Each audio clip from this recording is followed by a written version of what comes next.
Baik Bapak Ibu Saudara sekalian, dimanapun Bapak Ibu berada, mari kita terus datang kepada Tuhan. Terutama di hari Sabat, hari Minggu ini, kita terus masuk dalam hadirat Tuhan.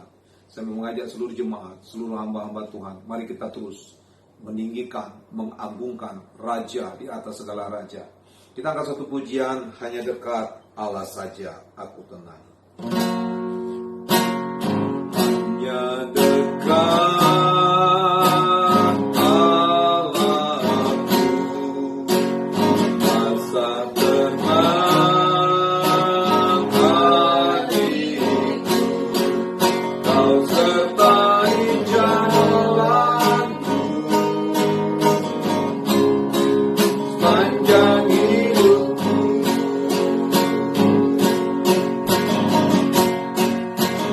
Hanya dekat padamu, ada kekuatan baru. Kaulah perlindunganku, keselamatanku. Ku ingin selalu bersekutu denganmu, menikmati hadiratmu, biarkan Rohmu tinggal dalam hidupku. Ku minta bersamaku selamanya. Kita kasih lagi pujian ini, hanya dekat. Hanya dekat padaku, rasa tenang hatiku, Kau sertai jalanku, sepanjang hidupku. Hanya dekat padamu, ada kekuatan baru. Kaulah perlindunganku, keselamatanku. Ingin selalu bersekutu denganmu, menikmati hadiratmu, biarkan Rohmu tinggal dalam hidupku. Ku minta bersamamu, ingin selalu bersekutu denganmu, menikmati hadiratmu, biarkan Rohmu tinggal dalam hidupku. Ku minta bersamamu, ku minta bersamamu, ku minta bersamamu selamanya. Saya mengajak ke Bapak Ibu Saudara sekalian, Anda yang sudah percaya atau yang belum percaya Yesus, datang ke bawah kaki Yesus. Pasti Anda diselamatkan. Sebab Alkitab berkata, Yesus berkata dalam Yohanes 10:28, Aku memberi hidup kekal kepada mereka, dan mereka pasti tidak akan binasa. Ada kata pastinya, saudara. Pasti tidak akan binasa sampai selama-lamanya, dan tidak seorang pun merebut mereka dari tanganmu. Itulah janji Tuhan Yesus, statement Yesus, yang tidak ada satu nabi, satu Tuhan pun yang bisa berkata demikian. Cuma Yesus dalam Yohanes 10:28. Sebab bagi Allah tidak ada yang mustahil. Dalam kitab Lukas ayat 37, Yesus berkata, bagi Allah tidak ada yang mustahil. Bagi Tuhanmu tidak ada perkara yang mustahil. Dia pasti melindungi Bapak, Ibu, Saudara sekalian yang berseru kepada nama Tuhan Yesus. Nah, saya mengajak kita juga akan membahas dalam Mazmur 37 ayat 18 sampai 19 dikatakan demikian. Saya akan membaca Mazmur 37 ayat 18 sampai 19. Tuhan mengetahui hari-hari orang yang saleh. Tuhan mengetahui. Saya suka dengan ayat ini. Tuhan mengetahui. Berarti dia mengetahui apa yang sedang terjadi dalam kehidupanmu. Di rumahmu sekalipun di rumahmu. Apa yang kau nikmati hari ini. Apa yang kau makan. Apa yang sedang terjadi dalam kehidupanmu. Tuhan mengetahui. Dan dikatakan, dan milik pusaka mereka akan tetap selama-lamanya. Bapak, Ibu, saudara yang percaya sama Tuhan Yesus, Anda adalah milik pusaka Tuhan Yesus. Ya, dan milik pusaka mereka akan tetap selama-lamanya. Mereka tidak akan mendapat malu pada waktu kecelakaan. Ya, hari-hari ini banyak orang ketakutan, tapi orang yang bersandar kepada firman Tuhan aman dalam perlindungan Tuhan. Saudara tidak akan mendapat malu. Pasti ada perlindungan Tuhan Yesus Kristus. Ya, seperti bangsa Israel, 10 kutuk, 10 tulah, ya, terjadi atas bangsa Mesir, tapi tidak satu tulah pun yang menimpa bangsa Israel, saudara Israel secara rohani yang percaya kepada Yesus. Dan ayat ini berkata demikian selanjutnya, dan mereka akan menjadi kenyang pada hari-hari kelaparan. Wow, hari-hari ini saudara akan kenyang. Saya tidak tahu cara Tuhan bagaimana memberkati saudara. Kami sendiri satu keluarga. Di rumah kelimpahan makanan, kelimpahan berkat. Ada saudara-saudara, teman-teman seiman yang mengirim berkat, ya, datang ke rumah. Itu luar biasa sekali. Dan saya katakan itulah malaikat yang Tuhan perintahkan untuk menolong orang-orang yang percaya kepada Tuhan. Nah, saya akan menjelaskan nanti. Kita juga butuh pelayanan malaikat hari-hari terakhir ini, saudara. Jelaslah bagi kita sekalipun ada hari celaka, tapi janji Tuhan. Janji Tuhan sekali lagi, Tuhan akan memberikan kekenyangan di hari celaka pun. Artinya bukan hanya sekedar kenyang secara jasmani. Hati saudara pun melimpah dengan ucapan syukur. Saudara tidak merasa ketakutan. Saudara tidak merasakan kecemasan.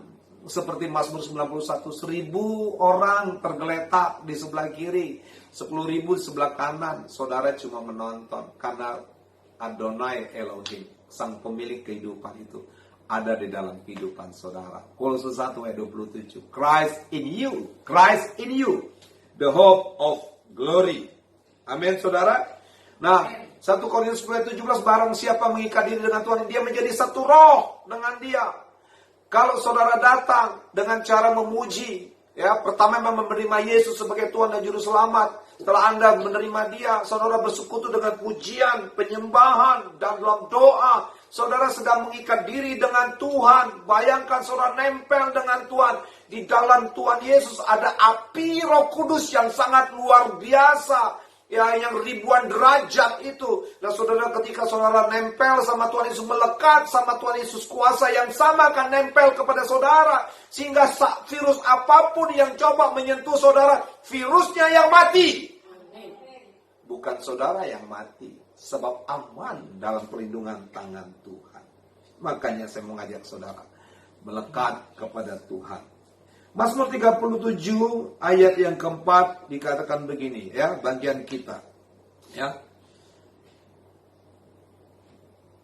Bergembiralah karena Tuhan, maka Ia akan memberikan kepadamu apa yang diinginkan hatimu. Tadi percayalah kepada Tuhan dan lakukanlah baik. Ayat yang ketiga itu, diamlah di negeri yang setia. Maka saudara harus mengikat diri dengan Tuhan, percaya kepada Tuhan. Nah, ayat yang keempat dikatakan, dan bergembiralah karena Tuhan, maka Ia akan memberikan kepadamu apa yang diinginkan hatimu. Hari-hari ini banyak orang tak bisa bergembira. Tadinya orang bergembira karena uangnya banyak, triliunan. Tapi apa gunanya uang di hari celaka, saudara? Ya. Nah, Amsal 11 ayat yang keempat berkata begini.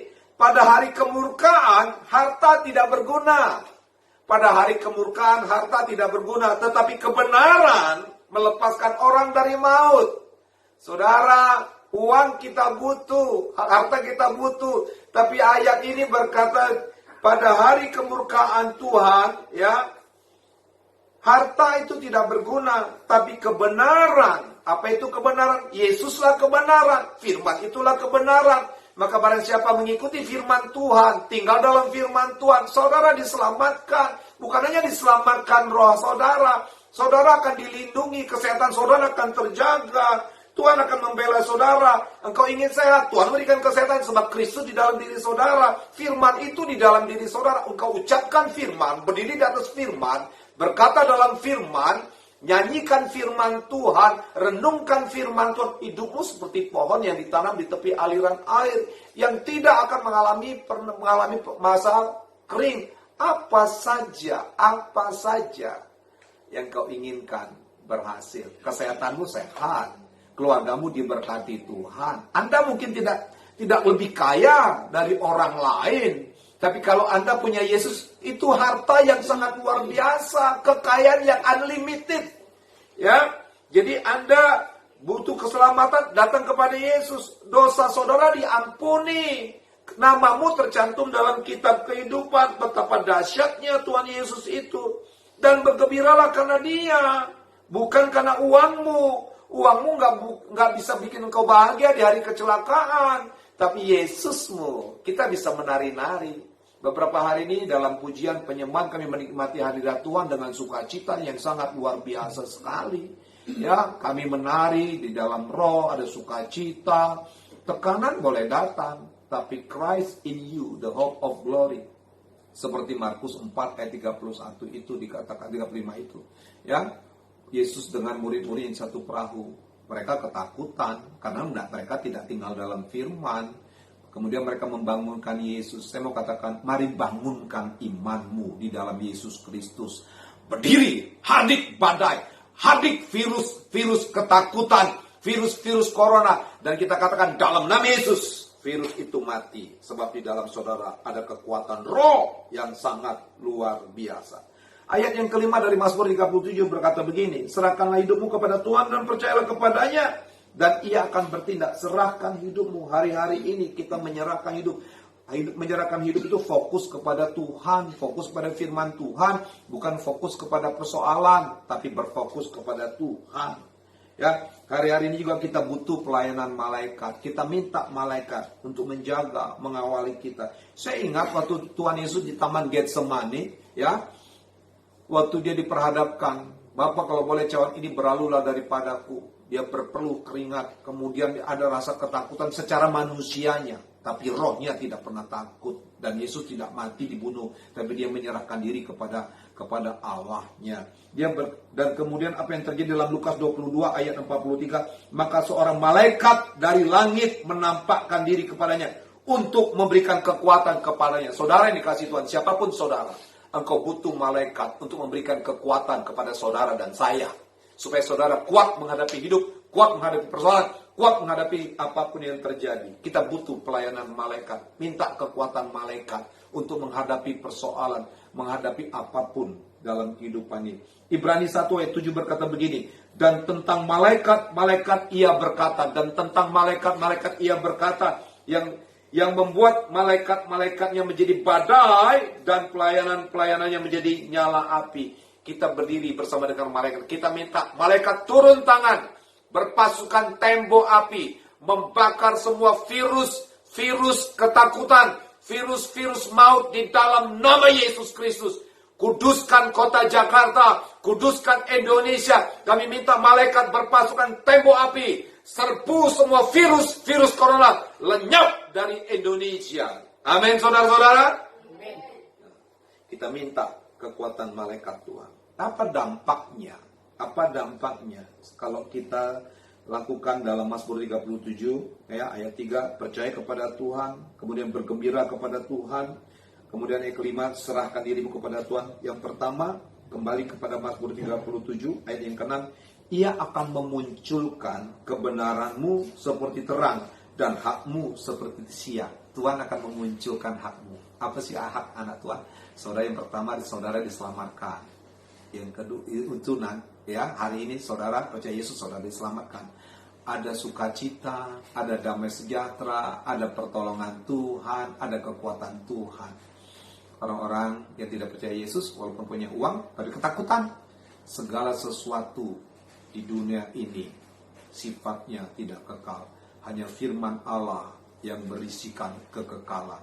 Makanya saudara,